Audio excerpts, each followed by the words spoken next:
हो मेरी बात? तुम माँ बनने वाली हो अनिका। डॉक्टर की ये शब्द सुनते ही 18 साल की अनिका समझ नहीं पा रही थी कि वो आखिर प्रेग्नेंट कैसे हो सकती है। अभी तो उसकी शादी को 24 घंटे भी पूरे नहीं हुए थे।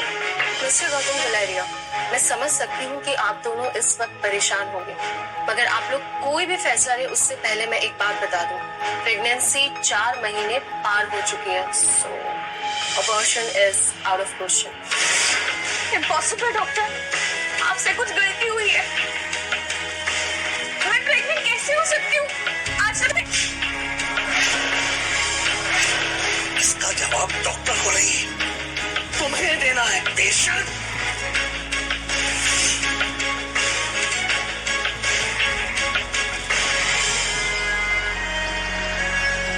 अक्सर कार की बैक सीट पर बैठने वाले गौतम आज अनिका को पीछे बैठाकर खुद ड्राइवर के साथ वाली सीट पर बैठ गए थे, मानो ऐसा करके वो अनिका को अपनी नाराजगी जता रहे हों। अनिका जानती थी कि एक बेटी होने के नाते आज उसने अपने पिता को दुनिया का सबसे बड़ा दुख दिया था, एक बिन ब्याही माँ बनकर। इतना दुख उन्हें अनिका की माँ के गुजरने पर भी नहीं हुआ होगा।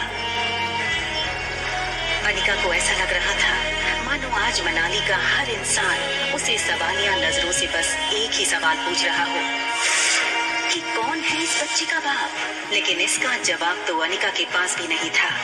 गुलेरिया हाउस ब्रिटिश के जमाने का मकान था। कहा जाता था यहाँ इंग्लैंड के अधिकारी वेकेशन मनाने आते थे, लेकिन अच्छे से मेंटेन न करने की वजह से पिछले कुछ सालों से थोड़ा बज्जर सा लगने लगा था।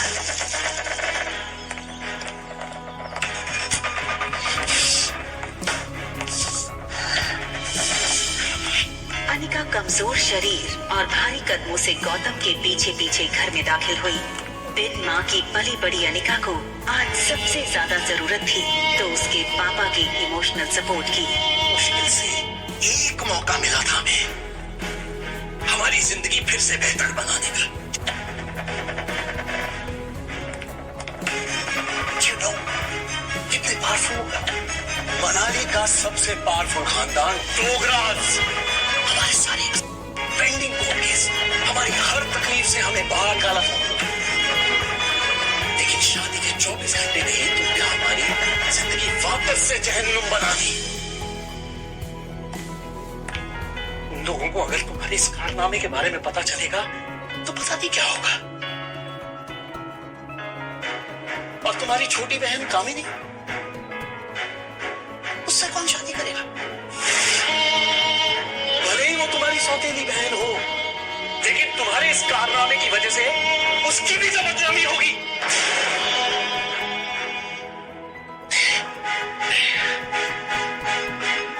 जब तक ये मामला खत्म नहीं हो जाता मैं कामिनी को और तुम्हारी मां मनीषा उसके भाई के घर भेज दूंगा।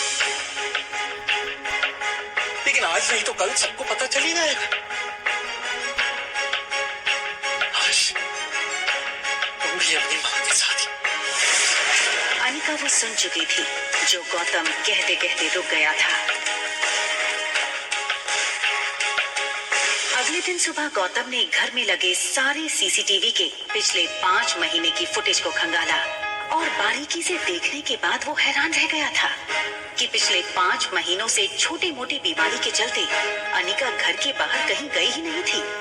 ये देखकर गौतम का गुस्सा अब आश्चर्य में बदल गया। उसे इतना तो समझ आ गया था कि कहीं कुछ तो गड़बड़ थी।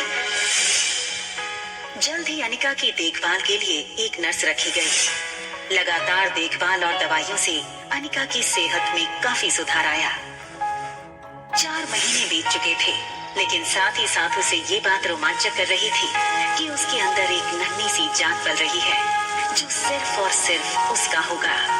अनिका अपनी छोटी सी दुनिया में लगभग सब कुछ भूल चुकी थी। न वो किसी से मिलती, न कोई उससे मिलता।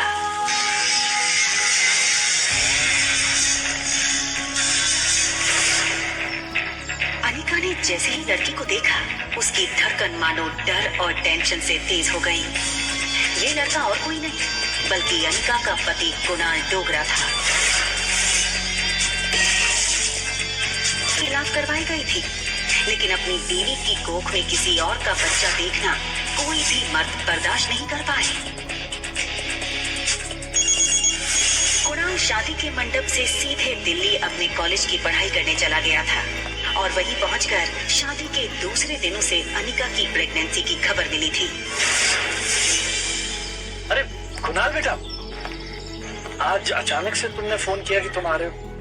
कॉलेज की तुम्हारी छुट्टियां शुरू हो गई क्या? कमाल है, 4 महीने के बाद मैं घर आना, अपने दामाद को इस तरीके से वेलकम करेंगे। और वैसे भी बहुत कुछ बदल गया है अब यहाँ पे।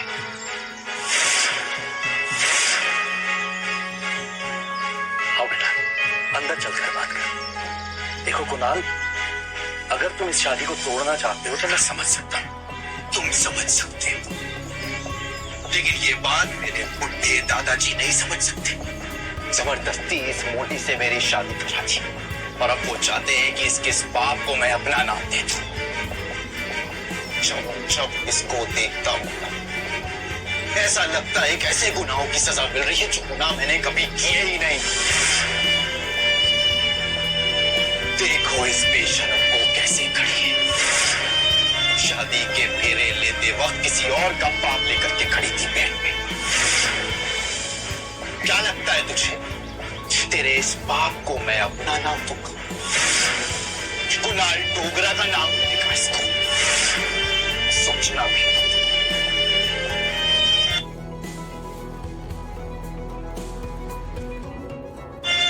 पता नहीं किस कदर का कीड़ा है।